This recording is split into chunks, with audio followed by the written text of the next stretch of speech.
Oke, assalamualaikum warahmatullahi wabarakatuh. Saya Ahmad Fauzan. Di video kali ini saya akan menjelaskan terkait konsep clustering pada data kategorik. Jadi clustering sendiri itu merupakan proses untuk mengelompokkan data berdasarkan kemiripan datanya. Jadi data yang mirip akan berada di satu cluster yang sama.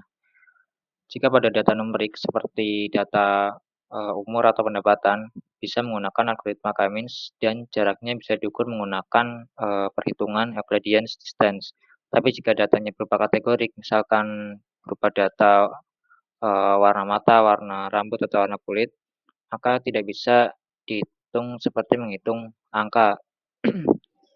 Jadi harus menggunakan algoritma lain, yaitu algoritma Kamat salah satunya. Bedanya dengan algoritma K-means, algoritma K-mods tidak menghitung rata-rata dari datanya, tetapi menghitung mode atau modus nilai yang paling sering muncul pada setiap kolomnya. Kemudian untuk mengukur jarak antar datanya, K-mods menggunakan metode Hamming distance, yaitu menghitung berapa banyak atribut yang berbeda antar dua baris datanya. Nah, di sini saya sudah memiliki contoh dataset berupa data kategorik, yaitu data untuk warna rambut, warna mata, dan warna kulit dari setiap siswa, yaitu ada 8 data baris data siswa. Nah, untuk langkah pertama pada clustering data kategori menggunakan Kmods, yaitu menentukan eh, berapa banyak cluster yang akan dibuat. Untuk penentuan clusternya bebas. Di sini saya menentukannya ada tiga cluster. Kemudian setelah itu kita mengambil secara random, yaitu tiga baris data untuk dijadikan centroid awal atau tiga titik data. Nah, di sini saya sudah mengambil data siswa A, G, dan H. Nah, nanti yang akan dipakai yaitu pada data warna rambut, warna mata, dan warna kulitnya saja. Kemudian untuk langkah selanjutnya itu membandingkan tiga centroid awal dengan dataset awalnya. Jadi di sini ada tiga data centroid awal, masing-masing datanya dibandingkan dengan semua data siswanya, data warna rambut, warna mata, dan warna kulitnya. Nah, contohnya di sini pada data A, siswa A dengan dibandingkan dengan data siswa A. Nah, di sini pada warna rambut memiliki sama, yaitu blonde, kemudian mata memiliki warna amber, kemudian skin colornya memiliki warna fair. Jadi di sini untuk datanya sama semuanya. Nah, jadi untuk poinnya atau poin perbandingannya yaitu 0 karena tidak ada data yang berbeda. Jadi perbandingan ini itu untuk menentukan berapa banyak data yang berbeda di perbandingan antara centroid awal dengan datasetnya. Nah, kemudian pada data centroid awal A dibandingkan dengan data B juga, selanjutnya dibandingkan dengan data C, data D, dan seterusnya. Setelah data A selesai, juga dilakukan perbandingan dengan antara centroid awal data G, siswa G, dengan dataset siswa A, B, sampai H. Begitu juga selanjutnya pada data centroid awal H. Jika sudah selesai dilakukan perbandingan, maka akan bisa disusun tabel baru atau data baru berupa poin dari perbandingan data centroid awal dengan dataset awal. Nah, pada tabel baru ini kita bisa melihat bahwa perbandingan antara data A dengan data centroid awal A atau cluster 1 itu hasilnya 0. Di sini karena perbandingan antara data awal dengan centroid awal atau cluster awal itu datanya sama sehingga tidak ada perbedaan di kedua baris data tersebut. Kemudian sedangkan pada perbandingan data B dengan klaster 1A di sini memiliki poin 3 karena di sini untuk perbandingannya data generate awal atau klaster 1 yaitu data A berbandingan dengan data B. Di sini ada 3 perbedaan, yaitu pada warna rambut, pada data B yaitu memiliki warna brunette, sedangkan pada sentet awal yaitu blonde. Kemudian pada warna mata gray, sedangkan pada cluster A atau sentet awal A yaitu amber, dan warna kulitnya coklat, dan pada sentet awal yaitu warnanya fair. Jadi ada 3 atribut yang berbeda sehingga poinnya 3. Begitu juga semua poin-poin di sini itu menghitung berapa banyak perbedaan data perbandingan antara centroid awal atau cluster dengan dataset awal. Kemudian setelah data ini disusun, kita bisa menentukan suatu data tersebut bisa masuk ke dalam klaster mana atau data tersebut dekat dengan klaster mana. Caranya dengan memperhatikan nilai yang paling kecil di baris data tersebut. Contohnya pada data A, di sini poin pada klaster 1 memiliki nilai 0, pada klaster 2 memiliki nilai 2, pada klaster 3 memiliki nilai 2. Nah, di sini nilai yang paling kecil yaitu nilai 0 pada klaster 1A. Artinya data A ini memiliki kedekatan dengan klaster A atau data yang paling dekat dengan klaster A yaitu A. Kemudian contoh lain di sini ada data C. Data C di sini perbandingan klaster A atau kedekatan dengan klaster A yaitu ada 3 poin. Pada klaster 2 1 poin, klaster 3 3 poin. Jadi data C paling dekat dengan klaster 2. Jadi di sini data C masuk ke dalam klaster 2. Nah, namun jika setiap klaster memiliki nilai yang sama, contohnya pada data B di sini, memiliki memiliki poin yang sama yaitu 3 poin pada klaster 1, 3 poin pada klaster 2, dan 3 poin pada klaster 3. Artinya klaster data B ini dekat dengan klaster 1, juga dekat dengan klaster 2, dan juga dekat dengan klaster 3. Jadi di sini kita bisa random menentukan mau dimasukkan kemana untuk data B ini. Di sini saya memasukkannya ke dalam klaster 1. Begitu juga dengan semua datanya, kita bisa menentukan data tersebut masuk ke dalam klaster mana. Nah, di sini contoh datanya sudah saya ganti warna supaya lebih mudah. Nah, kemudian di setiap cluster kita bisa menentukan centroid awal baru. Nah, untuk menentukan centroid awal baru, kita menentukannya berdasarkan data tersebut masuk ke dalam cluster mana. Pada data sebelumnya kita sudah mengelompokkan data ke dalam setiap cluster-cluster, yaitu ada 3 cluster.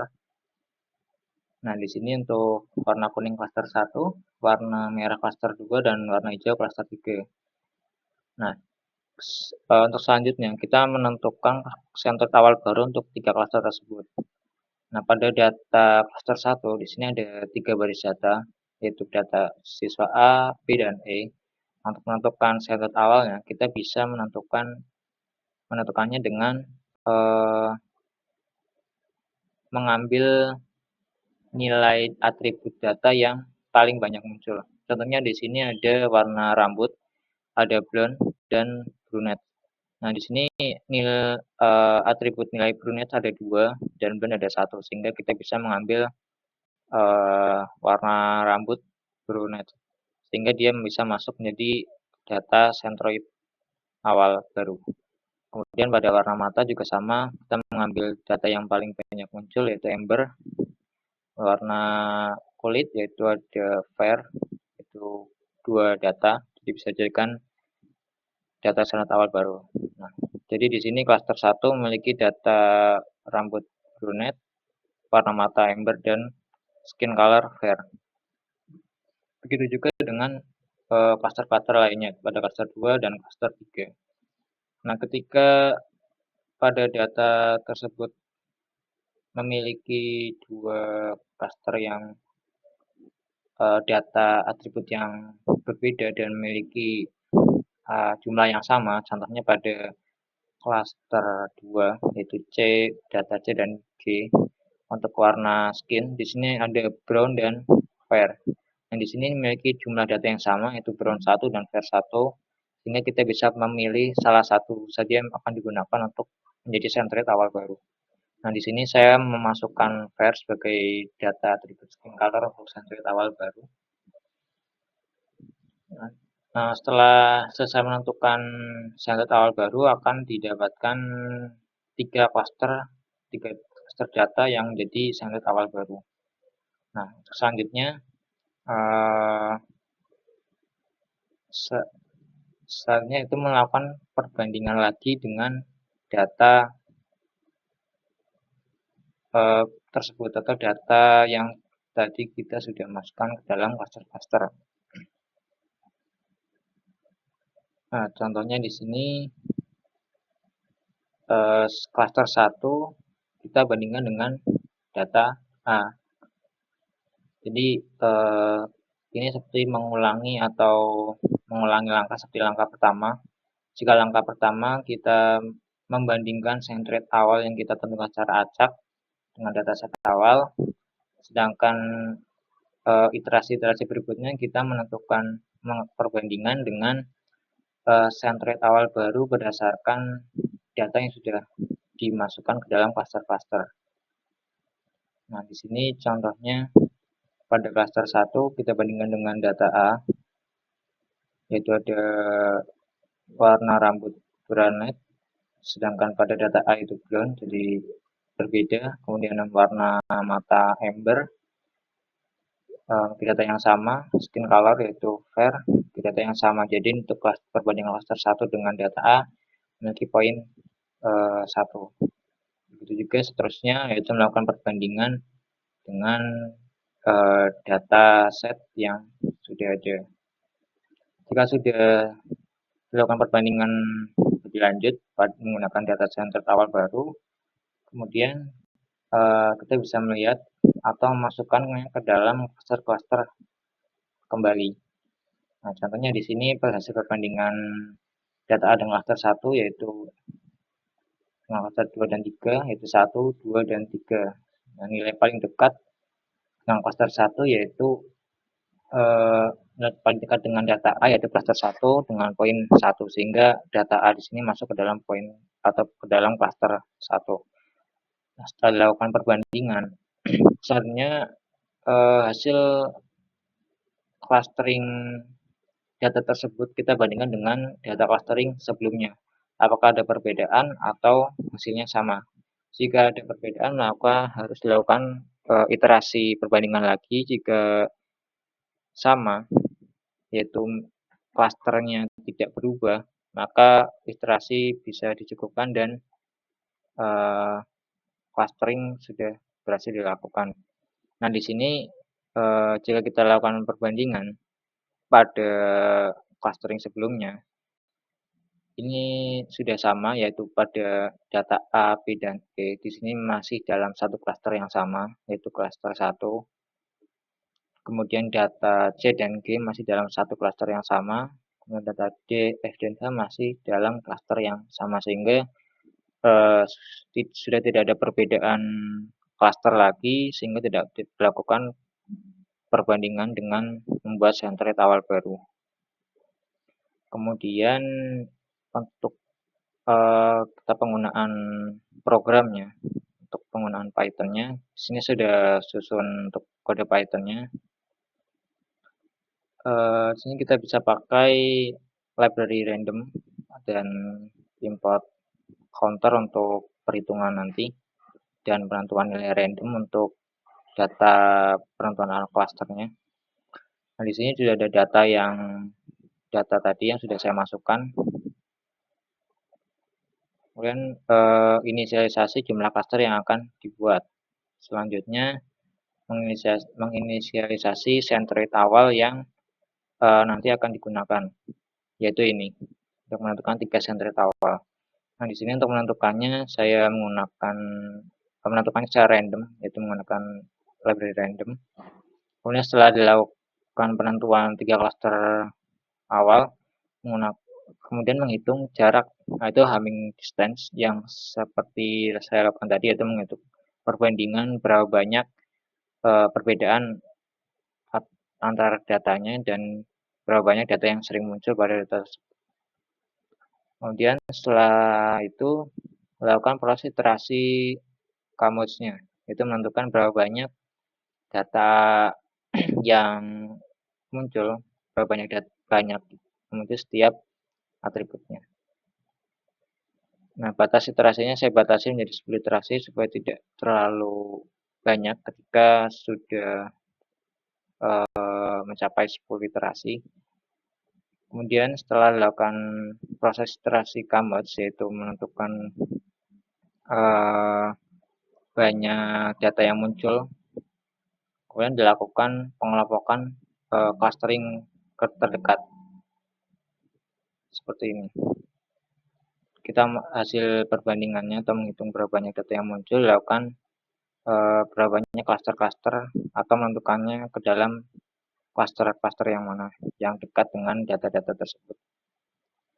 Kemudian setelah mengelompokkannya, itu menghitung centroid baru dari setiap kolom, yaitu modus setiap kolom. Jadi menentukan setiap kolom di sini berapa banyak data-data yang muncul yang memiliki data paling banyak ditentukan untuk dijadikan centroid awal baru. Kemudian cek konvergensi untuk mengecek apakah perbandingan antara centroid awal dengan centroid baru ini sudah sesuai, yaitu tidak ada perbedaan. Jika sudah tidak ada perbedaan, maka akan dilakukan output hasilnya. Oke, di sini kita coba run kodenya. Nah, di sini akan mengoutputkan 3 centroid awal, tiga cluster pertama yang dipilih secara acak dari dataset. Kemudian iterasi pertama hasil perbandingan dengan cluster 0, cluster 1 dan 2, dan menentukan cluster data-data yang mana akan dimasukkan ke dalam 3 cluster tersebut. Di sini ada untuk cluster 0 atau cluster pertama ada 2 baris data yang masuk, cluster 1 ada 3 baris data yang masuk, cluster 2 ada 3 baris data yang masuk. Setelah dilakukan pengulangan ternyata datanya sudah convergent, artinya tidak ada perbedaan dengan hasil iterasi sebelumnya, dan hasilnya setelah dilakukan penghitungan centroid akhirnya tidak dapatkan data seperti ini. Jika kita lihat di sini untuk cluster 0 yaitu ada 2 data, ada 1 data blonde dan 1 data brunette. Karena di sini kita bisa pilih salah satu, jadi yang masuk kemungkinan secara random yaitu data blonde, karena pada program di sini juga ditentukan secara random untuk data yang memiliki jumlah yang sama. Kemudian data kedua warna mata atau amber, jadi juga ada 2 data amber, jadi yang akan dijadikan centroid akhir amber. Kemudian fair jika data akhir untuk centroid akhir. Begitu juga data-data berikutnya seperti red, 2 data red dan 1 brunette akan jadikan centroid akhir yaitu red. Oke, mungkin cukup sekian video dari saya. Jika ada kesalahan saya mohon maaf. Semoga video ini bisa bermanfaat. Assalamualaikum warahmatullahi wabarakatuh.